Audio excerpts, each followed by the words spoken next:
Bonjour, ici Magali de La Vie et les Rêves. Ceci est la vidéo numéro 3 de mon défi 30 jours de vidéo. Et aujourd'hui, je souhaitais vous parler de perfectionnisme et vous partager quelques astuces pour vous aider à vous lancer de manière complètement imparfaite. Alors le perfectionnisme, c'est quoi? C'est de considérer les imperfections comme inacceptables.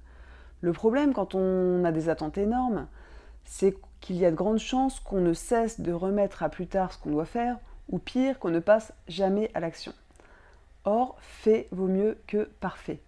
Il vaut mieux faire quelque chose d'imparfait aujourd'hui que de ne jamais faire cette action parfaite dont on rêve.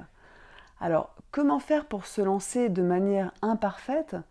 Voici 3 astuces pour vous aider à passer à l'action en toute imperfection. Astuce numéro 1, s'engager sur des délais très courts. C'est exactement ce que je suis en train de faire avec ce défi 30 jours de vidéo. Car il y a encore quelques jours, je n'imaginais pas publier une première vidéo qui ne soit pas parfaite, aussi bien dans le fond que dans la forme. C'est-à-dire que je voulais un script super travaillé, un jingle, une musique de fond, bref, une belle vidéo.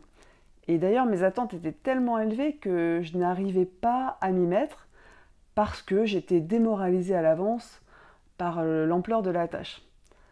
Avec ce défi, j'ai absolument pas le temps de travailler en détail un script ou de faire le moindre montage vidéo. Du coup, ça m'a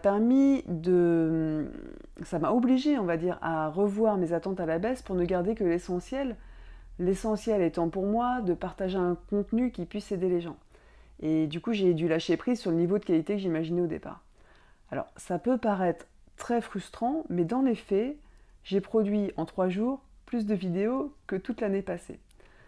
Alors voyez de votre côté si vous n'avez pas la possibilité de vous engager sur des délais courts dans un sujet qui vous tient vraiment à cœur, car je suis sûre que ça vous aidera à lâcher prise sur votre perfectionnisme et à dépasser vos peurs, passer à l'action.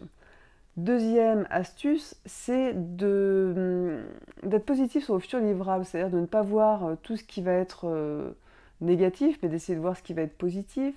C'est de ne pas voir ce qui va manquer, mais de voir ce qu'il y aura. Par exemple, si vous avez un rapport à écrire, ne focalisez pas sur le titre qui ne va pas être au bon format ou la virgule qui va manquer, mais imaginez la valeur de votre contenu, par exemple, et ce que ça va pouvoir apporter à vos lecteurs. Troisième et dernier conseil, c'est accepter de ne pas plaire. Le perfectionnisme, en fait, c'est souvent lié au désir de plaire. À l'école, ça peut être de plaire aux instits, au travail, ça peut être de plaire aux collègues ou aux chefs. Mais en fait, c'est une quête sans fin. Par exemple, si vous trouvez que ce PowerPoint est superbe avec un fond bleu marine, peut-être que votre collègue l'aurait trouvé parfait avec un fond rose. Et il n'y a rien qui plaît de manière universelle. Ça n'existe pas.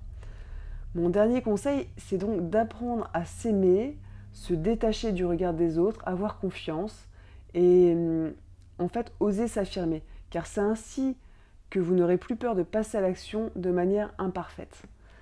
Voilà les amis, j'espère que cette petite vidéo vous aura été utile et que vous porterez un regard bienveillant sur votre prochaine action imparfaite, en vous disant que finalement, les choses sont juste parfaites comme ça.